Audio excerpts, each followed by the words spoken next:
Queen Elizabeth II, the longest reigning monarch in British history. Over 65 years on the throne, yet hers is a reign that nearly didn't happen. I think as for Princess Elizabeth, the abdication must have been catastrophic.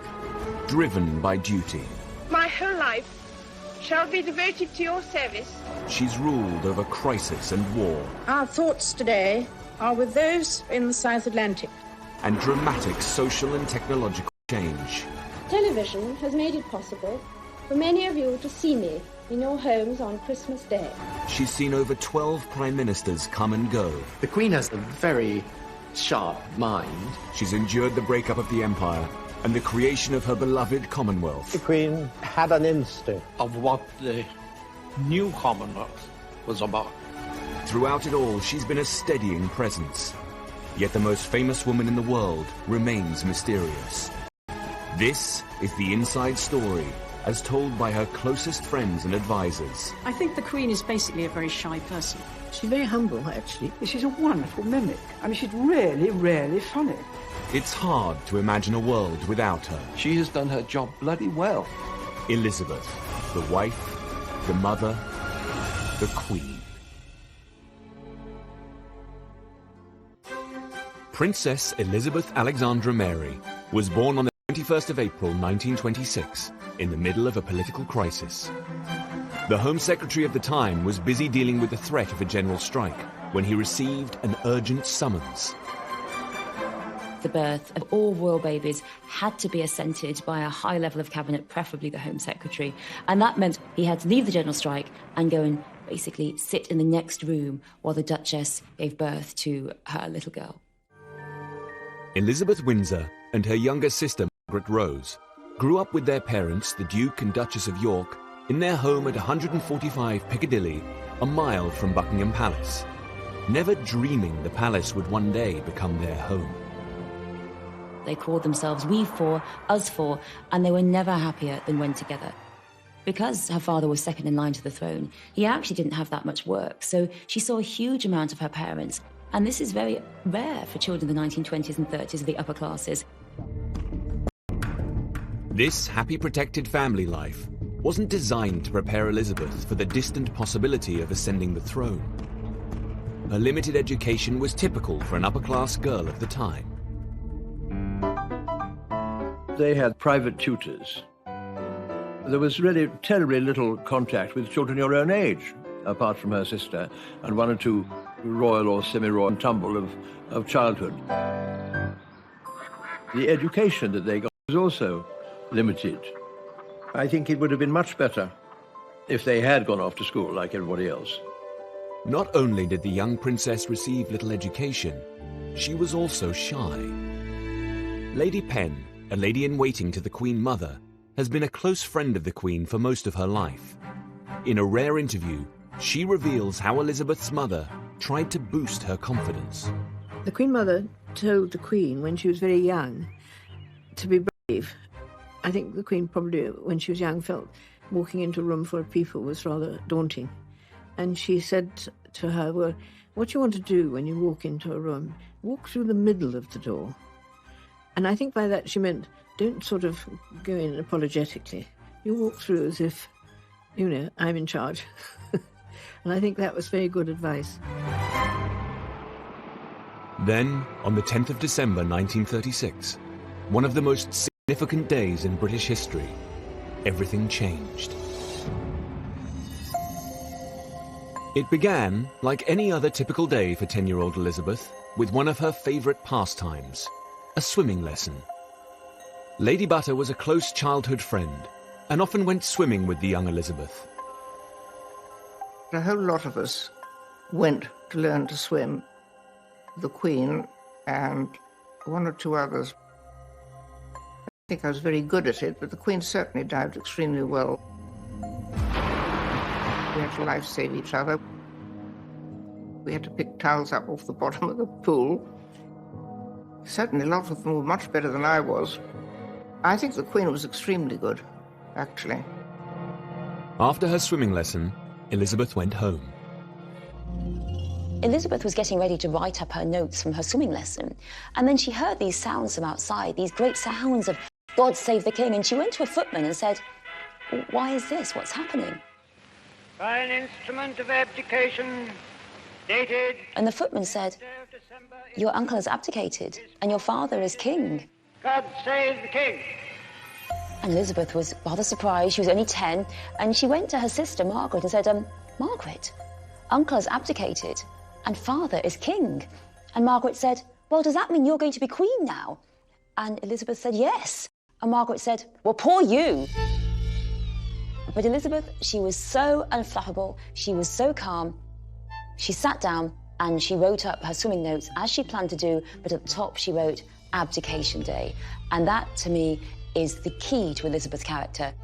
It's a rather overused phrase, but she's the epitome. Abdicated after falling in love with a twice-married American divorcee. Political pressure forced him to choose between the crown and the woman he loved. I remember being told that there was going to be a broadcast at night, and I was in bed, and I had a little wireless. I turned it on, I lay there, and I heard what he had to say. I have found it impossible to discharge my duties as king without the help and support of the woman I love. And I honestly thought it was the end of the world. I thought, we haven't got a king, what's going to happen? And that, I can remember feeling that. The last thing she wanted was to be queen. She did not want her father, who was a sick man, to bear the awful burden of being monarch. And I would think that she saw the abdication as being, from the point of view of her family, an unmitigated disaster. She was 10 years old, shy, and hadn't received the best of educations. But now, she would one day be queen. A 41-gun salute is fired in Hyde Park by 30-pounders, and the new reign is begun. When the abdication was announced, Elizabeth was catapulted into a new life. The relaxed lifestyle of we four was shattered. Their governess, Marion Crawford, tried to help the young princesses to adjust to the changes overwhelming the family. Nigel Astle became a close friend of the woman they called Crawfie. Crawfie spent a lot of time talking to them about this change and trying to allay their fears, but at the same time saying, well, things have to be different. And you do realize that now when your father comes home, you will have to curtsy to him because he is king. And so when King George came home and his two daughters curtsied to him, he was thoroughly taken aback because suddenly there were these two girls being very formal and he just didn't know what to do. But eventually just swept them up and gave them both cuddles, and they realized, in fact, that their father hadn't changed. When they moved to Buckingham Palace, it was not what any of them expected. A lot of people think that these are fantastic places. They are luxurious, they exude comfort, but it is not like that. I think Crawfie explained it when she said it's rather like camping in a museum. But the 10-year-old princess was able to join the Girl Guides and members of the first Buckingham Palace Girl Guide Company, and I happened to be a lucky one. And so we got our uniforms, which was very exciting. And then we were divided into patrols. And I think I'm right, the Queen's was the Kingfisher, and I was certainly the Robin patrol. I think she was her patrol leader too, so she had the responsibility for her patrol. We had to learn the promise, and we had to learn to tie knots, and we had to learn to signal Morse code. That was fun. Great, great fun. even aged 10, she had a serious approach to life. Margaret Rose's best friend since childhood, Lady Glenconnor, recalls Elizabeth could be disapproving of her younger sister. Princess Margaret was always such fun. She was always thinking of sort of naughty things to do. I mean, we used to hide behind doors, and then when some wretched page came along with a tray, we'd jump out and say boo. The Queen used to say, "You can't do that. That's very naughty." She was more serious, the Queen, than Princess Margaret. The princess's governess, Marion Crawford, noticed that even as a young girl, Elizabeth possessed possessed an almost frightening attention to detail, which she would apply throughout her life. Crawford talked about the fact that the two little princesses were very different. On the one hand, Elizabeth, very methodical, sometimes quite obsessive about how she arranged her bedroom, how she arranged her clothes or whatever, whereas Margaret was very, very different. And it just showed yet again that here we have quite a normal family, just now thrust into the very royal limelight. Elizabeth had a strong, serious character, but she did not have the training to mould it for the task ahead. It was her grandmother, Queen Mary, who insisted Elizabeth should get a more serious education to prepare her for her coming role. I remember being asked to a children's party at Buckingham Palace and seeing this very, very, very tall, absolutely straight, ramrod straight lady. She always seemed sort of terribly unbending, as I think she was. It was Queen Mary's idea that Elizabeth should attend Eton College to study with Henry Martyn. I was actually taught at one moment, I think, by Henry Martyn. He was very grand. He was what was called Vice Provost. And he was pretty old, with a fringe of white hair, rather small, hobbled a little bit, but very, very beautiful, careful enunciation of every word. It was a rather old-fashioned sort of English. The way in which one governs. But he had two main messages that he gave to her, and she's treasured throughout her reign. Number one was the importance of political neutrality. Sir Henry Martyn was very, very sure that the monarch should be politically neutral, should stay out of disputes and remain above them. And of course, Elizabeth has been politically neutral throughout her reign, par excellence. The other great message that Henry Martyn gave to Elizabeth was that of broadcasting. He said the most important thing you can do is get your voice out there, get your voice to the people, to those of Empire, to those of Britain, and that has been something she has deployed brilliantly. In future years, she drew on these lessons. Throughout her reign, she refused to be dragged into party politics and used first the radio and then television to broadcast to her people. On the 3rd of September 1939, Britain declared war on Germany.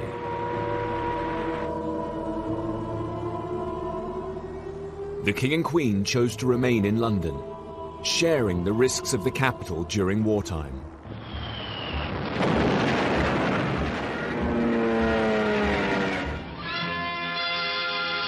Latest outrage of the Nazis' indiscriminate fury is the bombing of Buckingham Palace.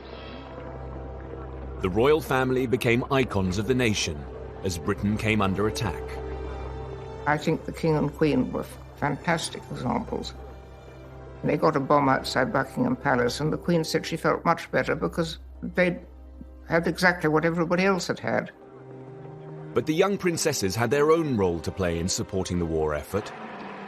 Initially, there was secrecy about the whereabouts of Elizabeth and Margaret. Later, it was revealed that they were in Windsor Castle. For Margaret, it was an isolated existence. We packed for the weekend and stayed for 5 years. They put up some rather feeble barbed wire. Of course, wouldn't have kept anybody out, but it kept us in. Within a year, 14-year-old Princess Elizabeth had the opportunity to put the lessons she had learned from Henry Martyn at Eton to good use. In 1940, she made her first ever radio broadcast in support of the war effort when she addressed evacuated children. The British hoped America would enter the war, where the broadcast was also heard. All of us children who are still at home think continually of our friends and relations who have gone overseas, who have traveled thousands of miles to find a wartime home and a kindly welcome in Canada, Australia, New Zealand, and the United States of America. Come on, Margaret. Good night, children. Good night, and good luck to you all. The broadcast had a huge effect on the British nation, but particularly it had a massive effect on America. Elizabeth is just a teenager herself, giving out this very sympathetic, empathetic message to the evacuated children. But the political ramifications of this are huge, and they do actually affect great political movements, America into the war. And that's the beginning of her realization of how important her words can be. The princess had done her duty and made her first broadcast. She understood the power of the new technology, but for the rest of her life, she would battle with it. As the war continued, the dutiful young princess lived on wartime rations like the rest of the country. Although their meals were supplemented by food from the royal estates, frugality was second nature to Elizabeth. She had a Scottish mother and had grown up surrounded by canny Highland women. All of us who were brought up in the war were frugal. We had to be. The food was rationed, and they had the same rationing as everybody else.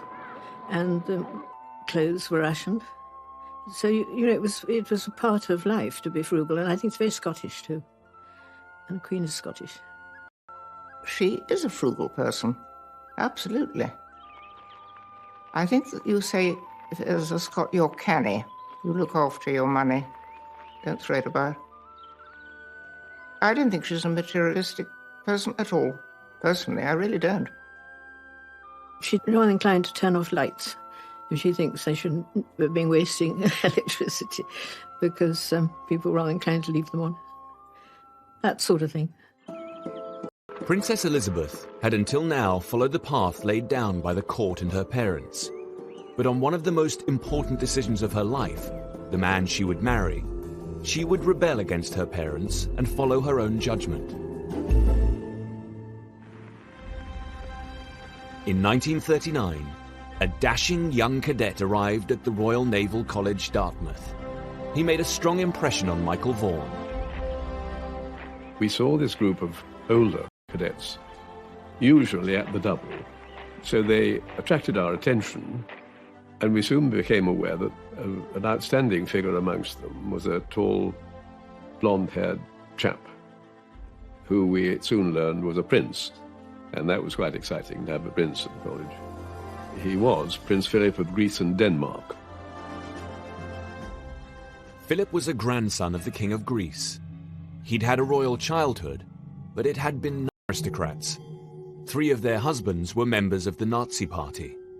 His father was a playboy in the south of France, and his mother was confined to an asylum in Switzerland. Well, it's always difficult to know what affects other people, but I suppose that when you're in a situation, you know you have to deal with it. And he obviously loved his sisters, and he saw a lot of them, and he had cousins. And then I think he was happy with all of us. And I think he always used to say, well, I haven't known anything else. So, you know, I am where I am. And I mean, let's get on with it, frankly. That is him. That summer of 1939, the King, Queen, and 13-year-old Princess Elizabeth arrived at Dartmouth in the royal yacht. It was a visit that would change her life.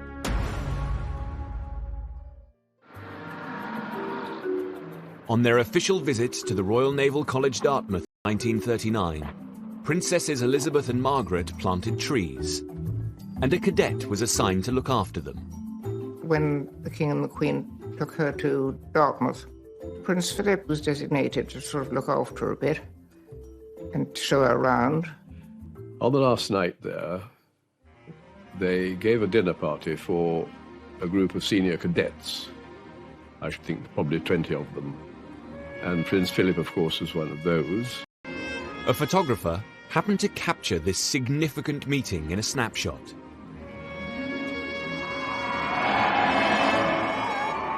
There was tremendous excitement among the cadets as the royal yacht steamed away from Dartmouth at the end of the visit.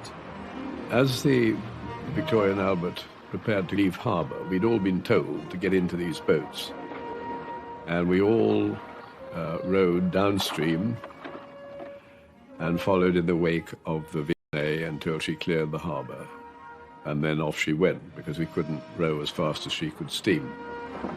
But one cadet didn't stop rowing. Prince Philip of Greece put on a burst of speed and pulled ahead of the other rowers. When they left, he got in a little boat and rowed out to sort of wave goodbye, which was quite a prank. And I should imagine rather frowned upon by the authorities. But that, I think, would have impressed her, and she would have thought enormous fun. And I think she must have seen something then, actually. The rumours then started. Everyone said, oh, yes, they fell in love, and they're writing to each other. Well, I'm not quite sure how firm the intelligence was about these things, but that's what we all thought. The intelligence was right. In this rarely seen captured her attention. The first time I remember meeting Philip was at Royal Naval College, Dartmouth. Then he went to the Pacific and Far East for 2 years. But her mother had in mind a much more traditional royal suitor. At Windsor Castle, in the midst of wartime England, Elizabeth and Margaret were surrounded by grenadier guards. The young guards officers who were on duty at the castle became friends, and so they saw a lot of them. Young officers garrisoned there were some of the most aristocratic soldiers of their generation, and the most eligible. The King and Queen invited a few to meet Princess Elizabeth. I think that the Queen Mother's hope for Princess Elizabeth was very much that she would marry a Grenadier Guard. That was sort of the ideal. And there were, of course, various candidates.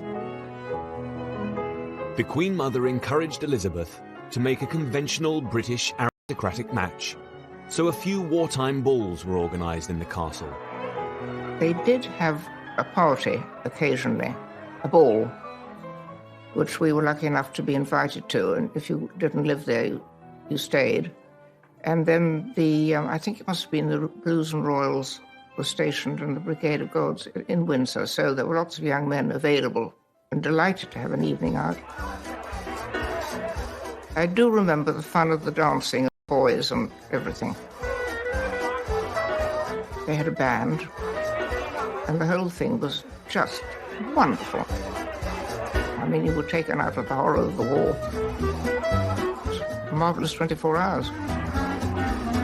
Not only did none of these young aristocrats catch Elizabeth's eye, she was also about to stand up to her parents again. She wanted to play her part in the war effort, but her father had reservations. Finally, Elizabeth was permitted to join the ATS, the women's branch of the British Army, to train as an ambulance driver. The princess, who was on the eve of her 19th birthday when these pictures were taken, is at the wheel of a 1,500-weight truck in convoy. Although she drives it with apparent composure, she had no experience of driving before she commenced her training. Her image as an ambulance driver played a potent part in wartime propaganda and was considered a huge success. Her persistence had paid off. The German war is therefore at an end. We may allow ourselves a brief period of rejoicing. Approaches to Buckingham Palace were almost continually jammed.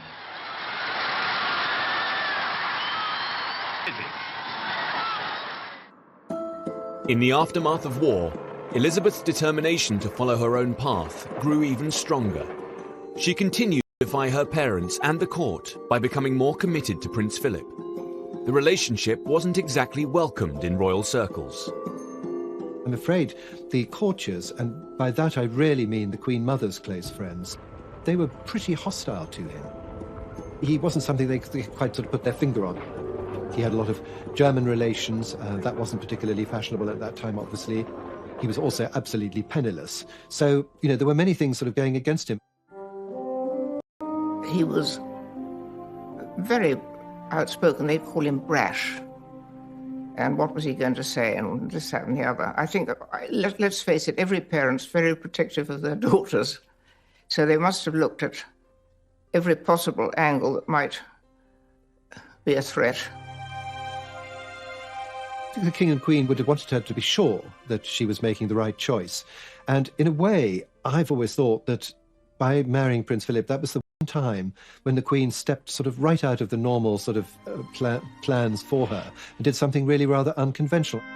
Elizabeth had made up her own mind. She got engaged to Philip, but King George asked his daughter to keep her engagement secret until after they had completed their first major overseas tour. February 1947. HMS Vanguard transported the royal family across the equator to South Africa. On the way, Elizabeth had time to relax. But now she also had to apply herself to her royal role. And she would do this with the duty and foresight which would become defining characteristics of her entire reign. Pretty well everyone in Cape Town must have been there to welcome the royal visitors, lining the streets, watching from windows and balconies, waving and cheering. The climax of the tour was Elizabeth's 21st birthday, and it was her own idea to mark it with a radio broadcast.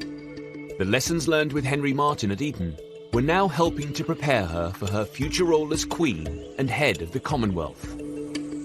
Sir Sonny Ramphel worked closely with the Queen during his 15 years as Secretary-General of the Commonwealth. He saw in this speech Elizabeth preparing herself for a new style of leadership. I always felt that Elizabeth came to the throne with a kind of intuitive understanding that she was going to preside over the Commonwealth. That would be different. That would not be her father's Commonwealth. She had gone, the Commonwealth she would inherit. So I think Elizabeth had an instinct for the newness of the time to come. As I speak to you today from Cape Town, I am 6,000 miles from the country where I was born. But I am certainly not 6,000 miles from home. That is the great privilege belonging to our place in the worldwide Commonwealth, that there are homes ready to welcome us in every continent of the earth. What's particularly striking about the speech is its extraordinary combination of ancient traditions and modernity. It is a direct appeal to the youth, the future. But then she speaks also to the king's subjects, whomever they may be. And that's a particularly important thing for the Commonwealth going forward as a non-racial organisation, a real collective identity.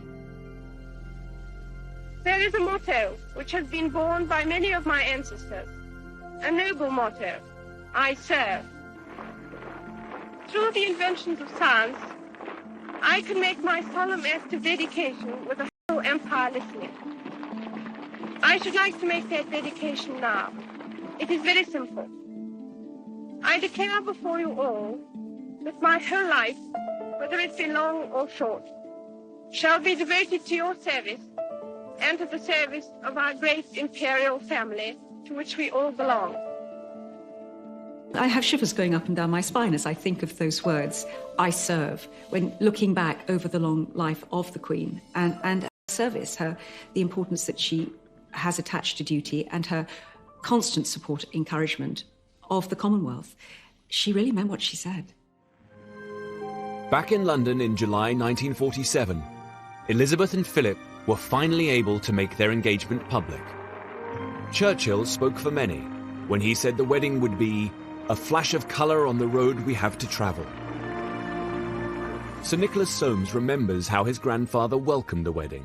It was all rather drab. And then this very beautiful young princess, the heir to the throne, marries a very dashing, very handsome officer in the Royal Navy. And it was a moment of national rejoicing which was beyond the war. So this was, in a way, I think my grandfather thought, the beginning of a new era. The royal wedding took place at Westminster Abbey. At the time, David Wyatt was a 12-year-old chorister. For the first time, certainly since I'd been involved in the Abbey, apparently, but also floodlights that were brought in for the occasion. I mean, the impact on us was one of wow, simply because we were just not used to seeing anywhere lit up in that way or being used for such a happy occasion. The choristers had been placed high up in the organ loft, and David craned his neck to get a glimpse of the couple after they signed the register. Judging by the expression that we could just about see when they left St Edward's Chapel and came down into the sanctuary and then started their procession at the end, they were very happy about it all. Certainly some big broad smiles, not just to their friends either. It seemed to be everybody included. Lady Butter was inside the Abbey as an old friend of the royal couple. Then she hurried to Buckingham Palace to enjoy being part of the crowd. Thousands of people by then, all singing and shouting. But it was a long, long wait because they were obviously having their wedding breakfast. And I remember, and I don't know why, there was a puff of smoke went up suddenly, having waited very patiently and everybody chatting to everybody. And there was one Cockney lady standing next to me, said, "Look at that," she said. "That's it, they're having their afters." So we thought, well, that's good because they won't be long now coming out. And how they cheered the happy pair when they came out onto the balcony. What a wonderful picture the princess made, looking most lovely in her magnificent gown and standing happily beside her husband.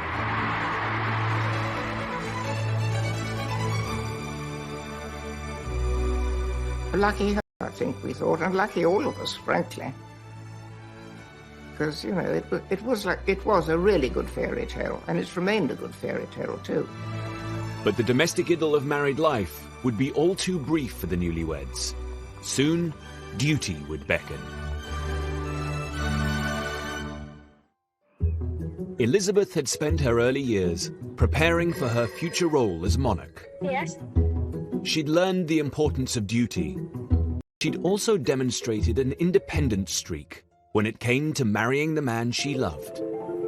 With her handsome husband by her side, she could concentrate on enjoying married life. They set off for Malta. Prince Philip was stationed there as a naval officer and had command of his own ship. In Malta, Elizabeth could put thoughts of becoming queen to the back of her mind. Martin Scicluna was a teenager in Malta in 1949 when Elizabeth became a close friend of his grandfather. His name was a historian, he was a Knight of Malta, and when Princess Elizabeth came out to Malta in 1949, he was asked to be her mentor. I have a picture which shows a great affection in the look of the Queen's eyes and in my grandfather's eyes as they met. She lived at a wonderful place called Villa Guardamangia. Sadly, a place which has fallen into some decay since then. But she was there in a married quarter. It was an ordinary naval officer's married quarter. She was relaxed. She was away from the spotlight. She was able really to be free, possibly for the first and only time in her life. She very much entered into the life of an ordinary naval officer's wife. So she would go to beaches to swim. She would go to the Phoenicia, famously to the Phoenicia Hotel, where they would dance. Filming was permitted during the course of the evening, giving this brief impression of an 8th reel in which the royal couple took part. The Maltese are very good at not intruding on people, particularly people who are famous by definition, and giving them space to be themselves. And I suspect it was probably the only time she was able to do that.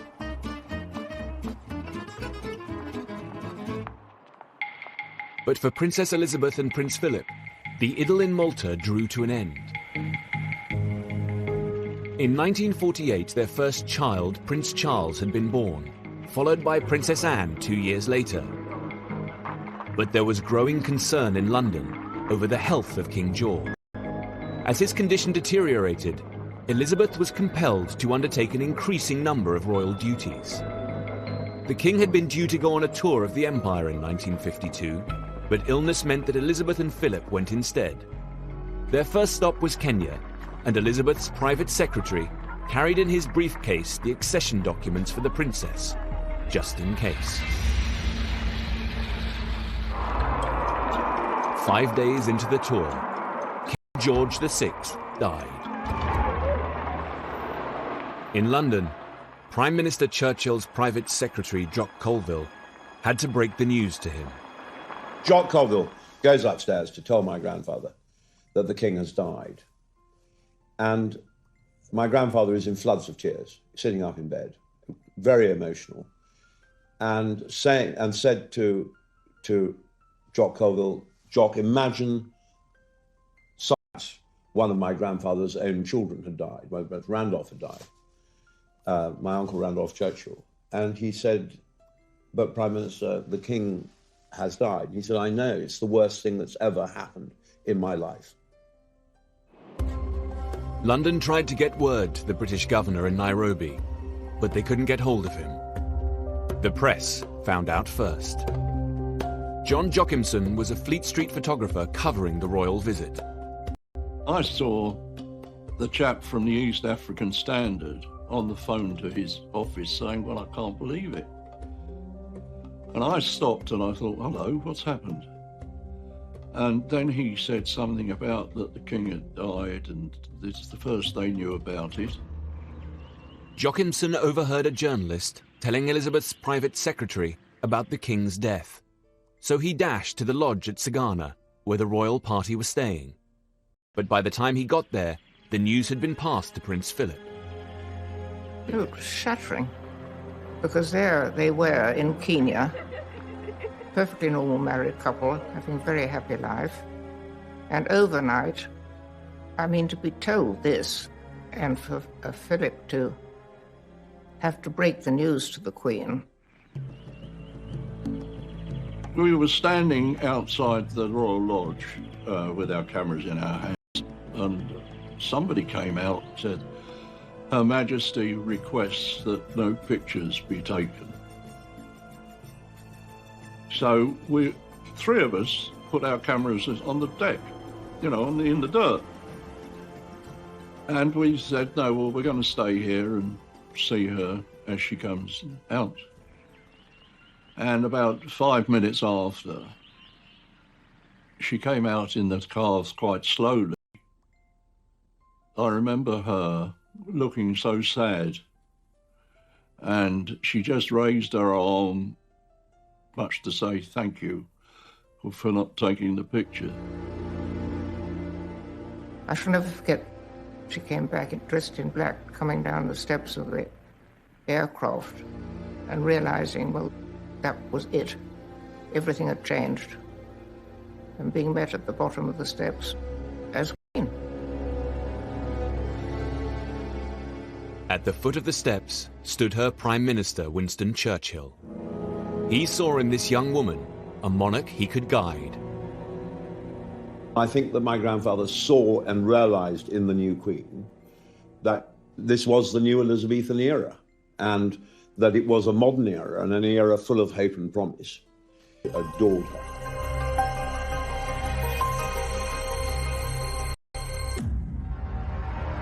In 1952, Princess Elizabeth became the youngest monarch to ascend the throne for over 100 years. Her accession was shocking and unexpected. Called to be Queen, sovereign head of a great Commonwealth of Nations at the early age of 25.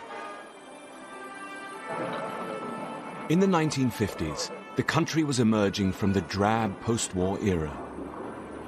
During her first decade on the throne, the Queen would make use of her glamour and youth to shape the monarchy. The spectacle of the young Queen performing these tasks with so much poise and elegance soon made it fashionable to talk of a new Elizabethan age. But there would be great challenges ahead. She needed to learn how to deal with politicians as a constitutional monarch. And when her sister fell in love with a married man, she had to navigate the conflict between duty and family. Privately, she wanted Princess Margaret to be happy, and publicly she couldn't grant that happiness. June 1953 saw the coronation of a beautiful young queen and the head of the British Empire, the largest empire on Earth. A new technology, television, wanted to bring the ceremony into every home in the country. But television was an intimate medium, and the Queen struggled with it. She feared that television would sully a deeply religious ceremony. The Queen's close friend, Prue Lady Penn, remembers how much it worried her. Television was very new, and I think it worried people that it was going to be an intrusion on a very solemn and sacred moment in her life. The Prime Minister, Winston Churchill, shared the Queen's concern. He'd never been a fan of the new medium. It's no secret that my grandfather's view was that it was improper for the nation to ogle this moment over their coffee cups, and that in some way detracted from the dignity of the ceremony. Initially, the Queen insisted that TV cameras should not cover the sacred central part of the coronation ceremony. She was happy with the procession coming down the aisle, anything being filmed up to the rood screen. But inside that special part of the Abbey, she thought that should be private. She didn't like the idea of it, and Churchill responded to her concerns and backed her all the way. When it was announced that television would have only limited coverage and the public would not see the moment of the crowning, there was a huge reaction. The newspapers of every persuasion, from the Mirror to the Times, that very day, said no. In response to public pressure, Churchill partially backed down. In this secret record of cabinet discussion, Churchill stated, "I am concerned with the public disappointment caused by the announcement that there would be no television of the coronation east of the screen. I am satisfied the decision should be reviewed." However, he was quietly busy imposing other restrictions, including no close-up views of the Queen should be photographed or televised at any stage of the ceremony. BBC broadcaster Peter Dimmock, who had been fighting to televise the coronation, was asked to stage a demonstration in the Abbey to prove there would be no close-ups. But Dimmock had a trick up his sleeve. He deliberately used the wrong lens. My father was quite naughty because when he did the demonstration in the Abbey to the establishment, he used a wide 2-inch lens so that when he showed them what it would look like on television, it looked as though it was very far away of the camera. But on the actual day, he didn't use that lens. He used a different lens, which meant he got that fabulous close-up of the Queen, which was so successful and everybody loved it. In the end, the Queen compromised and let the whole ceremony be televised. With the exception of one moment, the most sacred of all, when she was anointed with holy oil. On Coronation Day, 2 of the Queen's maids of honour, Lady Jane Rain Lacy and Lady Glenconnor, remember the moment she arrived at Westminster Abbey. 4 of us went to the Abbey to receive her. We were standing by the door waiting, and then suddenly we realised she was coming because we could hear this roar and it got louder and louder and louder. And around the corner came this golden coach. It was like a fairy tale. And then the Queen, I mean, looked fantastic. We hadn't seen her in her dress, this beautiful dress, sort of tiny waist and wonderful complexion. I mean, she just looked dazzling. And then she just turned round and she said, "Ready, girls?" Off we went. Ready, girls. Ready, girls. We were as ready as we ever could be. Little did the 27-year-old realise she would become Britain's longest reigning monarch. On the 2nd of June 1953, the young monarch Elizabeth II walked down the aisle towards her coronation.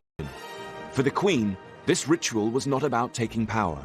For her, it was a moment of spiritual transformation. The great thing about her was she was so calm. And I think that's what made us feel, you know, everything was when the Queen was crowned. The Queen had compromised and allowed this moment to be broadcast.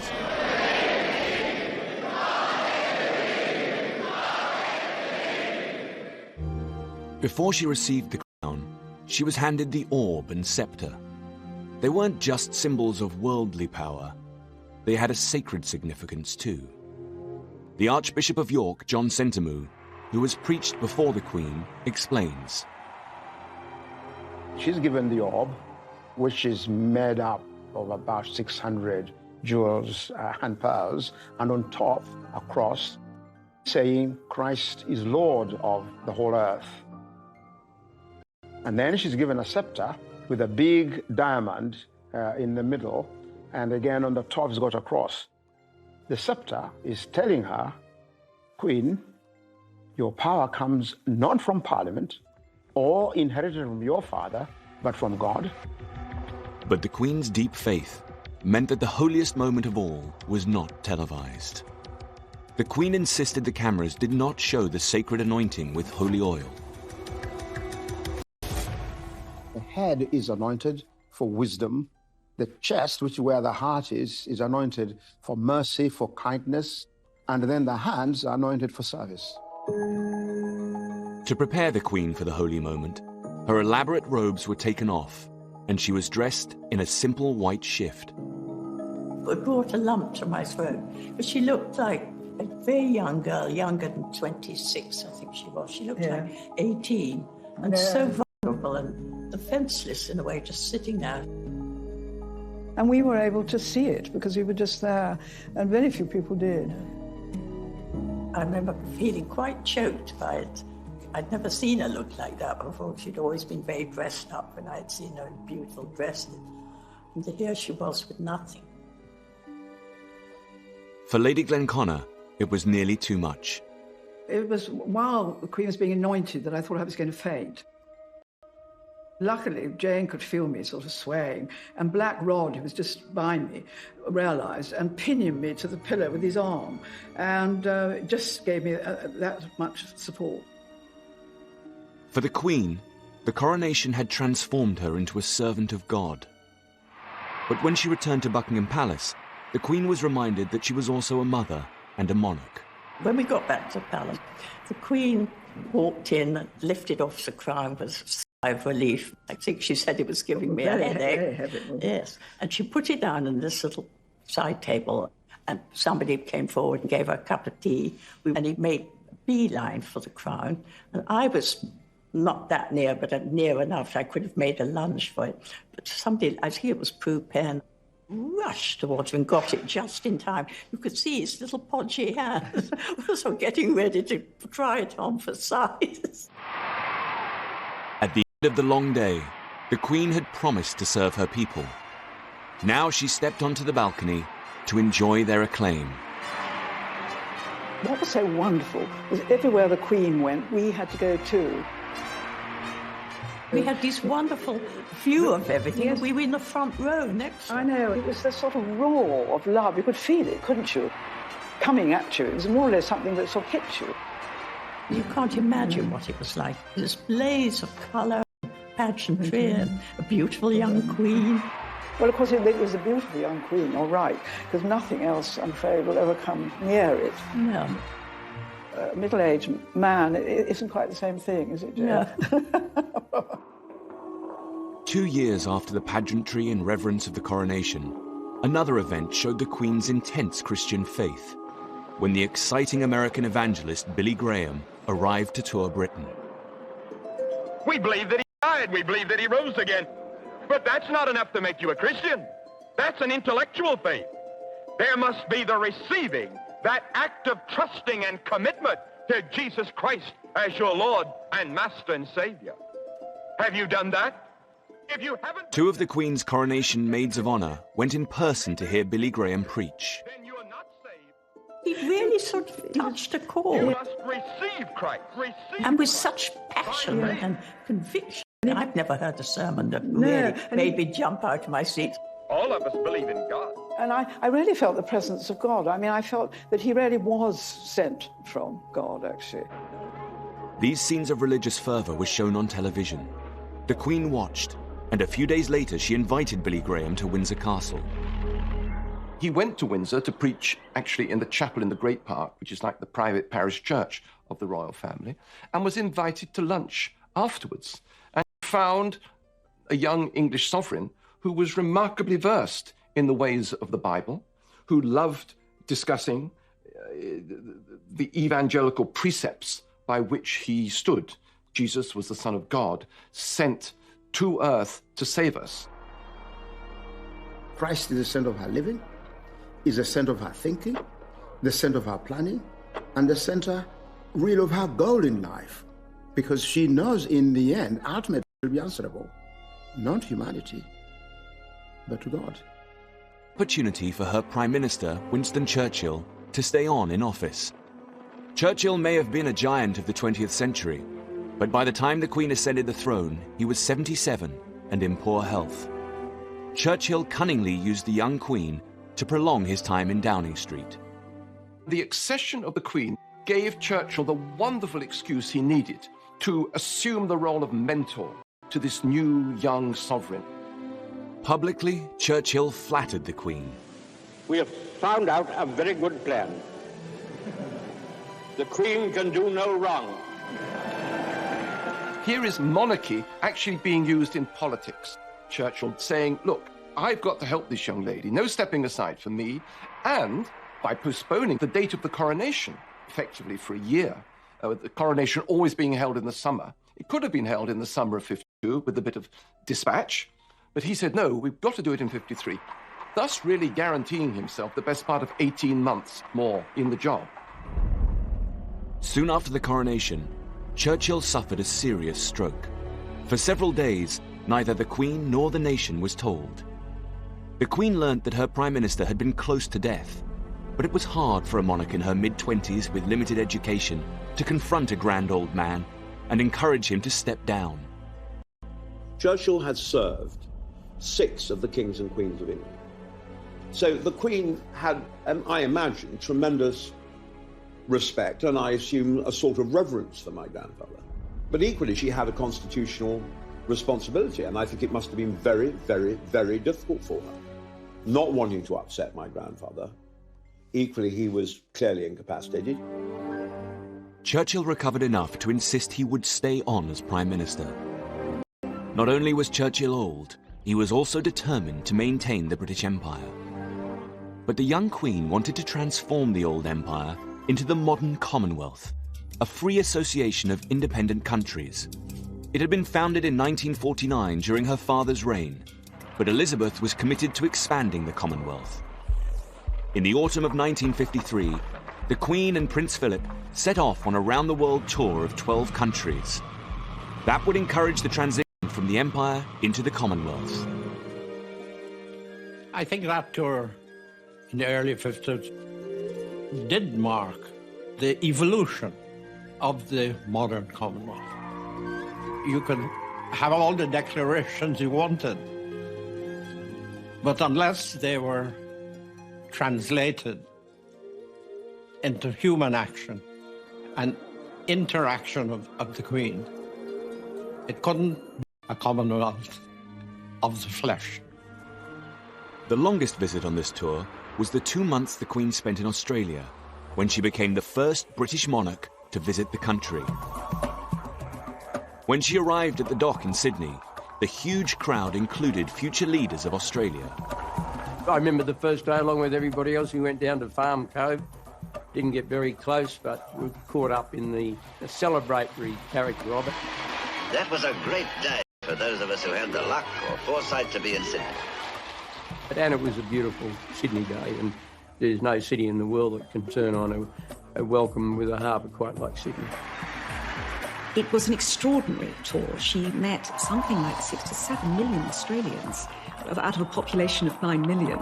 It really was a combination of Grace Kelly meets the current Duchess of Cambridge in terms of popularity, a real interest and affection for the Queen. Melbourne, where the Queen and His Royal Highness were given one of the most tumultuous welcomes of the whole tour. Nearly 1 million people, many of whom had been waiting 24 hours in the streets, were there to wave and to cheer. The writer Thomas Keneally, then aged 18, was a Republican. He wasn't a fan of the Queen, but he could see her allure. I have no ill will towards the monarchy, but I wasn't very interested. But my little brother and all these schoolmates went to the local Oval and lined up. And I think that's when Australians learned that the Queen was willing to stand beneath bright skies and warm sun and swallow flies for us. Across the globe, the Queen's tour accelerated the transformation of the empire into an expanded Commonwealth. The Queen really was seeing the Commonwealth evolving in a very different way, as a collective identity. Modern Commonwealth has been the Queen's version of identity politics, crossing all those boundaries and embracing diversity. But the tour wasn't without its problems. The visit to Sri Lanka, then known as Ceylon, would bring the Queen into conflict with her Prime Minister, Winston Churchill. The row was about a planned visit to the most sacred Buddhist temple, said to contain the tooth of the Buddha. Churchill tried to tell her what to do. She was going to go to Kandy and visit the Temple of the Tooth. And indeed, it was extremely important that she did so. And if she didn't visit the Temple of the Tooth, then Ceylon was going to cancel the visit. But when Churchill got to hear about this, he realized she'd have to take her shoes and stockings off. And Churchill thought this was undignified and inappropriate and was dead against this.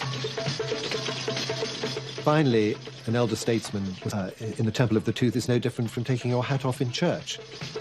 The Queen went to the Temple of the Tooth and everybody was perfectly happy. The Queen ignored her Prime Minister and removed her shoes. It always struck me, while I was Secretary General, that the Queen was always happy in the Commonwealth. In some ways, in Britain, she was a bit dour. But in the Commonwealth, she was laughing. She was involving herself. And when the brew was ready, it was offered in a coconut shell to the Queen. She returned to Britain in May 1954. And within a year, the Queen received the resignation of her first Prime Minister. At the age of 80, Winston Churchill finally left office. The Queen did him the great honour of coming to dinner at Downing Street in his last week. The Queen lifted her glass to my grandfather and she said, "To my Prime Minister." And my grandfather, without any preparation, he stood up and he said, "I propose a health I used to drink when I was in the 4th Hussars at Bangalore in India in the reign of Your Majesty's great-great-grandmother, Victoria. And I drink to the wise and kindly way of life of which Your Majesty is the young and gleaming champion." And my mother told me that there was absolute silence in the room. The Queen had to endure the decline of a great Prime Minister. Next, she had to endure the mistakes of his successor. Radio networks throughout the world relayed Sir Anthony Eden's broadcast on Suez. Like to inflame the whole Middle East with all the... Anthony Eden had been waiting for years to become Prime Minister. Then he rashly took Britain into conflict with Egypt over the Suez Canal. Tanks had been ashore for some hours and were engaged in dealing with pockets of resistance. Eden lasted less than 2 years as Prime Minister. When an issue like the Suez crisis comes along, the Queen is obviously extremely well informed by a great number of people and may have very strong views about it, but one of her skills is, as a constitutional monarch, to be above politics, and therefore she must keep out of the day-to-day drama of the affair. When it came to her prime ministers, the Queen was learning the limits of her political power. But could she use her youth and glamour to reshape the monarchy? London was coming back to life after years of austerity. The Queen was at the centre of a glamorous world of show business and British fashion. Her Majesty, talking with Miss Munro, remarks that they were neighbours at Windsor. She may have been Queen, but she and Prince Philip were able to throw themselves into the colourful world of London nightlife. Her close friend Prue Penn remembers. People, I suppose, now see a 91-year-old lady and they forget the fact that she was actually once young. I can remember going with her and Prince Philip to a nightclub in Leicester Square called the 400, which was the smart place to go, where we had drinks and something to eat and danced. She loved to do normal things, like you do when you're young. Clothes were crucial to how the Queen projected her image on the world stage. But initially, she inherited her mother's fashion designer, Norman Hartnell, who designed her wedding dress. Last season, the Queen appeared at a public function in a black and white satin dress that I had designed for her. And within 36 hours, that dress was on sale in all the large stores. The Queen and her sister, Princess Margaret, enjoyed attending fashion shows. The Queen and the Princess, whose own fashions are always a source of great interest and admiration, then took their seats for the parade. Her Majesty is reported to have expressed the keenest pleasure in many of the imaginative ideas shown at this comprehensive parade. At the beginning of the 1950s, the Queen embraced the new look of fashion by employing an up-and-coming young designer, Hardy Amis. The Queen had the most marvellous figure of for Hardy to work on. She had the perfect fashion plate figure at the time, a tiny waist. I remember we did have one dress back for alteration and pressing at one time, and we couldn't even get a model girl into it. It was so small. Really small waist, but of course a wonderful full bust, which worked wonderfully on all those 50s evening gowns. The young designer was able to help the Queen project a new, modern image of the monarchy. Lieutenant Colonel Hardy Ames, a Special Forces commander in the war, burst open the frontiers of post-war fashion. Whereas Hartnell did a lot of fluffy, frilly dresses with a lot of embroideries on them. That was never Hardy's look, and he liked things to be very clean and simple. He always used to say to me, it was one of his stock phrases, was honour the cloth, honour the cloth. In other words, don't fuss the cloth up, let the cloth speak, and that's what Hardy liked. It was Ames who designed some of the most striking outfits on the Commonwealth tour, including this dress worn in Australia. One of my favourite dresses was the white lace dress that the Queen had in Australia. It was such a chic outfit. It was unusual that it had a very narrow, straight, long, that wonderful little parasol, which was just a very 50s accessory. I always thought she looked in that like a 50s fashion model and not so much like the Queen of England. She really did look amazing. The Queen and her sister both dazzled the world with their youth and glamour. But the Queen was about to discover the potential for conflict in her role as sister and as monarch. She had always been close to Princess Margaret. Princess Margaret told me that she'd had a dream, and she dreamt that the Queen had died. And she woke up, she was so horrified by this dream. I got to ring her up. So she went to the telephone and rang her up. And the Queen sounded slightly sort of bored and said, hello, can I help? Anything you want? She said, no, it's all right. I just wanted to hear your voice because I had a dream last night that you died. And I just wanted to be reassured that you hadn't. And she said, well, it's very sweet of you, but do you mind if I go? I have got a very important visitor here at the moment. The spark for the conflict between the two sisters began when they had undertaken their first major foreign tour, accompanying their father, King George VI, to South Africa. Princess Margaret was 16 and spent a lot of time with Peter Townsend, a war hero who served the king. Lady Glenconnor was Princess Margaret's closest friend, and for the first time, she reveals how the romance began. They went in this wonderful train, and they took their horses. And Princess Margaret said every evening and every morning the train stopped, and they went off into this sort of magical South African desert or wherever it was, riding. And I think that was the moment that she first noticed and fell in love with Peter Townsend, who was, in a way, the king's sort of adopted son. I mean, he was a war hero. He was very, very good looking. But he was married and he had children. This relationship would turn into a problem for the Queen. 3 years later, another friend spent time with Margaret and Peter Townsend at Balmoral as their romance blossomed. I thought they were in love, and the more I saw after 7 days, I was convinced of it. When I went back to London, I said to my mother, do you know something? I think Princess Margaret and Townsend are in love. And my mother said, don't be so romantic and ridiculous, Jane. He's the king's servant. She couldn't possibly be in love with the king's servant.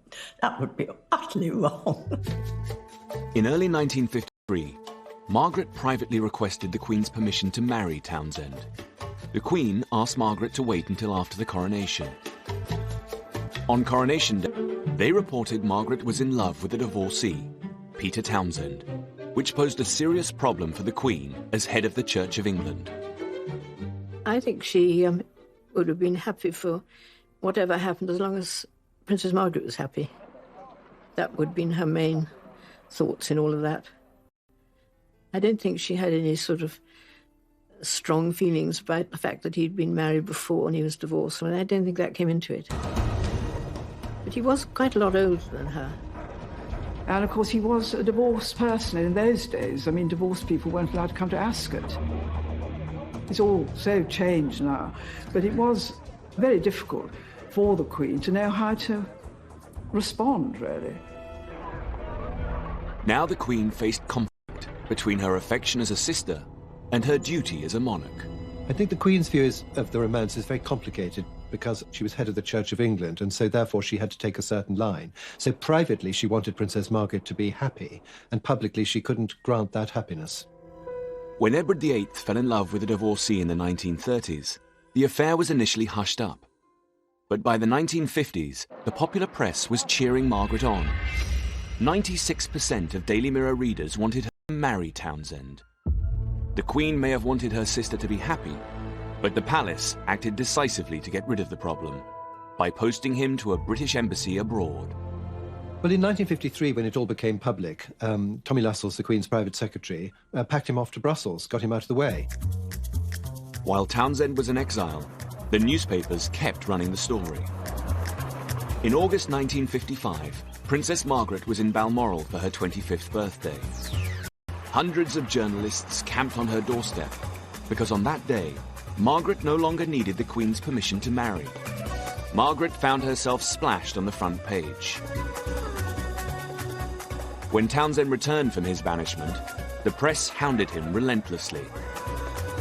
Initially, he stayed with Prue Penn. What he minded most was this press intrusion, which he found terribly hard. They followed him everywhere. Seldom can a man have been so widely discussed without being able to say a word for himself. And I know when he came to our house, he tried to give them the slip, but he couldn't.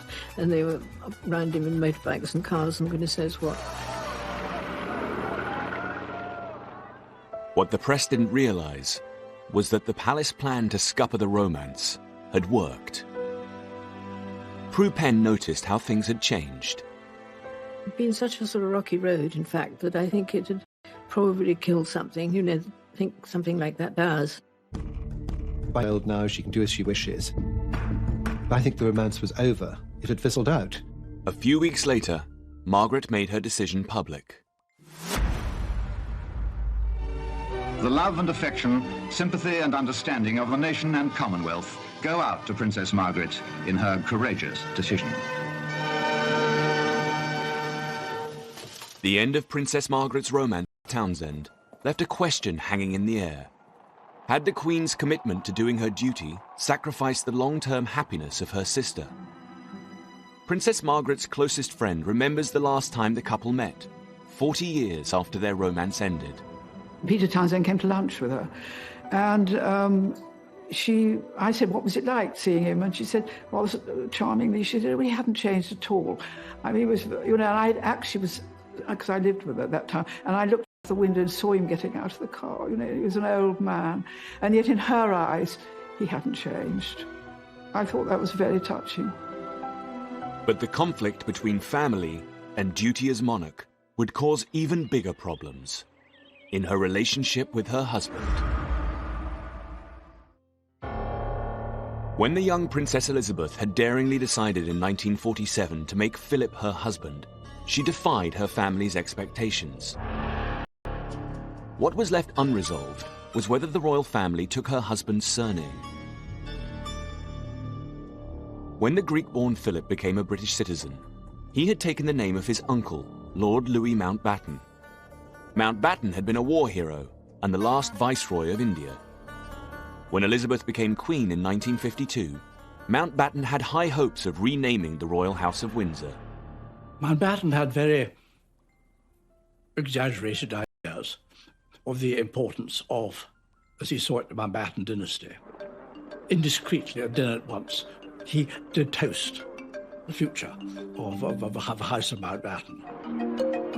He rose at the end of the meal, lifted his glass, and made a toast to the House of Mountbatten, which now reigns. Word of this toast reached Churchill, who disliked Mountbatten's presumption. Lord Louis was a war hero and a very great man, but he and my grandfather were frequently at odds with each other. And I think my grandfather thought it was a bit of a cheat, frankly. Churchill didn't hesitate. He forced the cabinet and the Queen to put a stop to Mountbatten's ambition. He had the cabinet agenda for the very next cabinet meeting changed. Cold War, economic crisis, all that could go down the agenda. Right at the top, It had to be the House of Windsor. The cabinet was strongly of the opinion that the family name of Windsor should be retained, and they invited the Prime Minister to take a suitable opportunity of making their views known to Her Majesty. The battle over the name disturbed Prince Philip. He was upset to be told that he couldn't pass on his name, Mountbatten, to his son. He was a Mountbatten. And I suppose it must have struck when Prince Charles was born, because after all, your child is, you wanted to carry your name. I suppose Prince Philip must have assumed that he would have the Mountbatten name. Philip vented his frustration in one pithy sentence.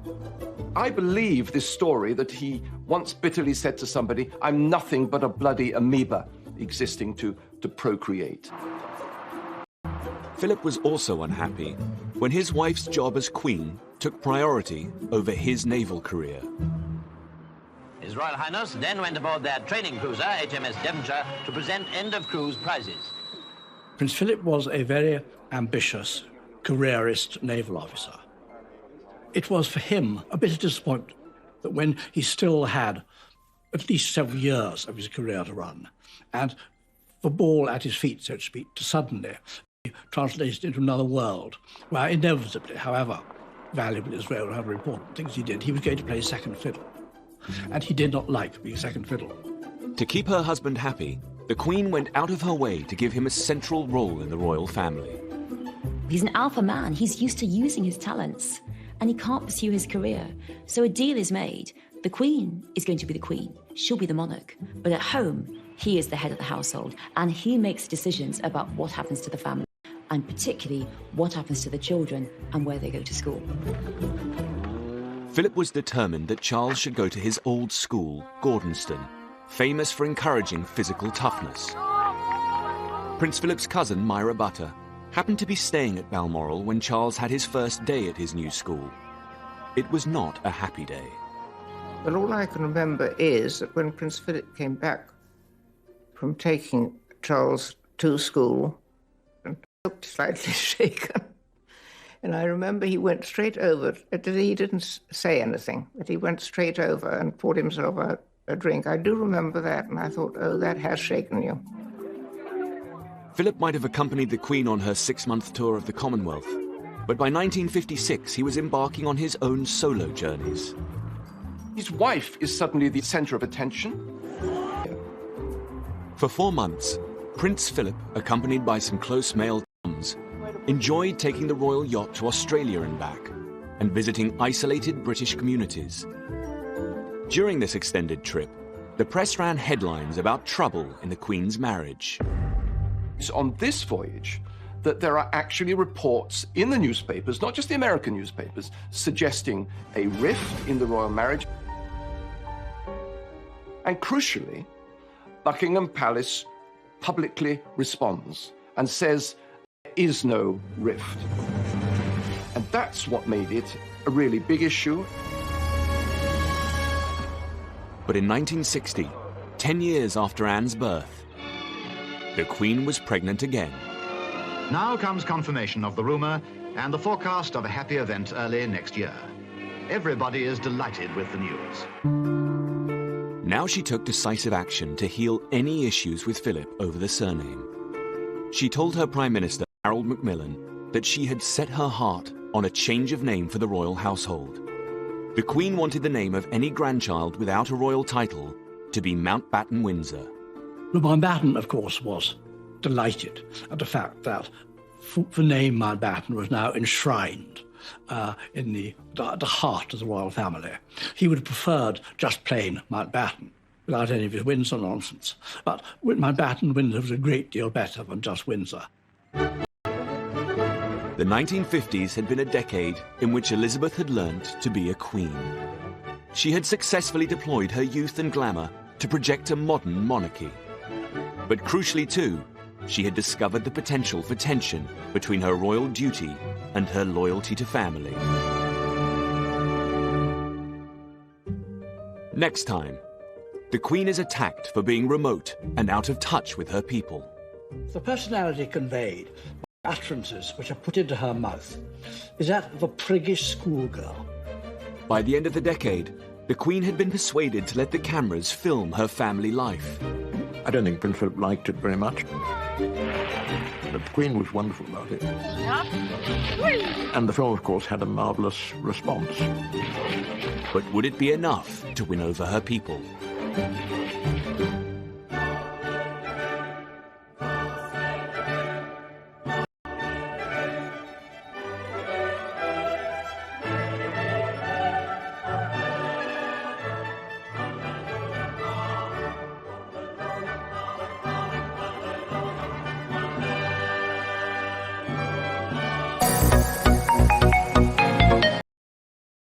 Like everybody else. Not only did the young princess receive little education, she was also shy.